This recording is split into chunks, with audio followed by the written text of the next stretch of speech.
The circumstances called for agency. An examination of the prospectus and proposal for the Free Southern Theater.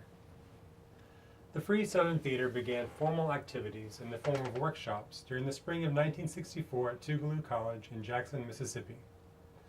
In one of their framing documents, founders Doris Derby, Gilbert Moses, and John O'Neill described themselves in the opening line as three young people working in the Southern movement in Mississippi. Two of us are field secretaries for the Student Nonviolent Coordinating Committee, and one of us is on the staff of the Mississippi Free Press. In short biographies, all three claim the label artist. Moses and O'Neill of the theater, and Derby in dramatics, dance, poetry, and the visual arts. In the midst of the intense organizing activity leading up to Freedom Summer, these three artist activists expended a considerable amount of energy to the establishment of a theater program on top of their given workload. As stated in their framing documents, they believed live theater was a valuable and necessary dimension to the current civil rights movement.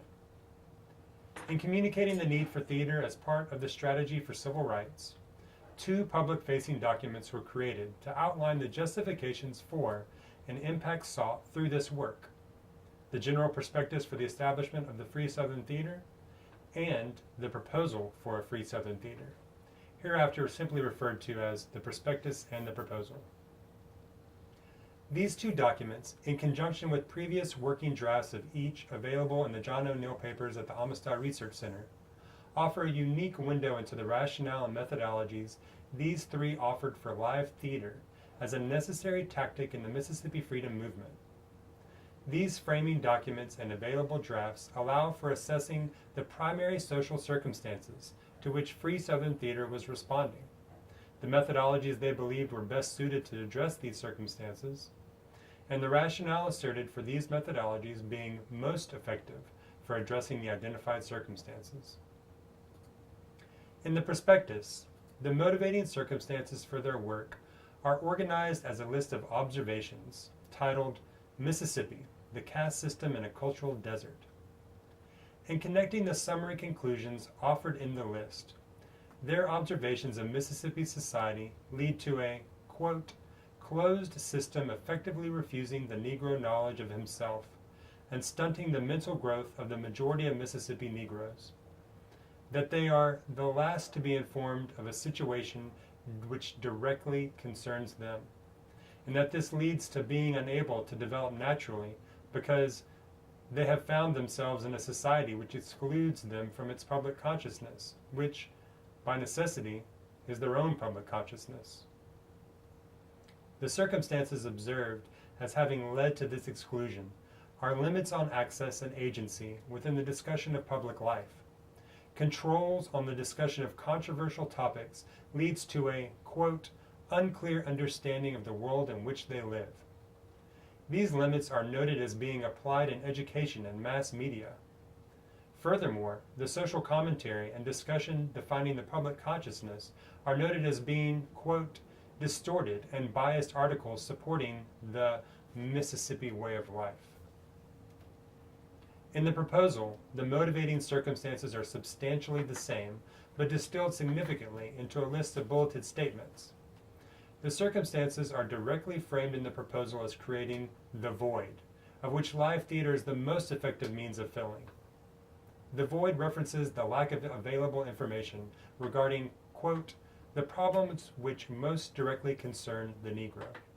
As quoted from the list, this lack of information is engendered by an inferior education in segregated Southern schools, omissions and distortions of local press, radio, and television, and deliberate exclusion of the Negro community from all but the most meager cultural resources. This void of adequate education in factual and relevant media ensure the intellectual and cultural isolation of the Negro in the South. The denial of access and agency regarding public discourse in educational spaces and in mass media are the primary circumstances noted as creating conditions which denied Mississippi communities of African descent the general knowledge one might gain in school, knowledge of shared problems including those associated with economics and politics, knowledge of self, and the opportunity to shape this knowledge together in public space and public communications. Having outlined the circumstances which must be addressed, Free Southern Theater offers rationale for theater being the method most effective for addressing it. The proposal explicitly lays out Free Southern Theater's rationale for live theater as movement methodology, stating, "We believe that the personal involvement, the freedom and the excitement that grow from live theater make this medium the most effective means of filling the void." The proposal's rationale is that community participation and the freedom and excitement inherent in engaging live theater is the most effective means to facilitate the sharing of public knowledge among Mississippians of African descent and inviting them to shape public discourse.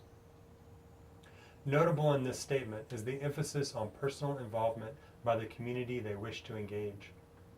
Personal involvement by the community is not a quality often present in traditional theater, and yet, given that the Free Southern Theater identifies the need for increased agency in shaping public discourse, it is key that the theater methodology they are seeking to employ is a form of praxis, granting agency to the community within the context of the theater, while also aiming to increase participants' agency and broader public experience. This community involvement praxis is further noted in the proposal in the section titled "The Companies," which lists participants from the local Negro communities, even before listing professional actors, directors, and technicians.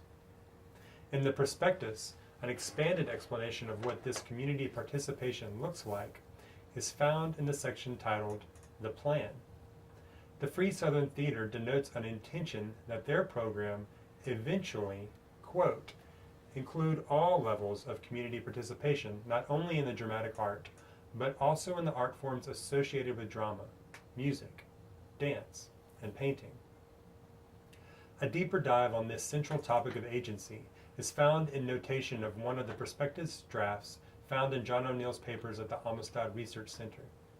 The point of departure for the remarks on agency is a discussion of the best language for expressing the type of playwrights from which they would seek content. At issue is the replacement of race relations with race and rights. Quoted from a draft for the prospectus. This, of course, is not much of a change. I start from the assumption that race relations will not do. Granted that the most crucial moral and political crisis of our time is war, then if race relations is a crisis, it has been the crisis of the 20th century. What we want to say here is that the elemental problem of rights, the right to creation and the freedom to change and to initiate action, is the most puzzling, the problem to figure out, the unsolved conundrum which our generation is forced to tackle and resolve.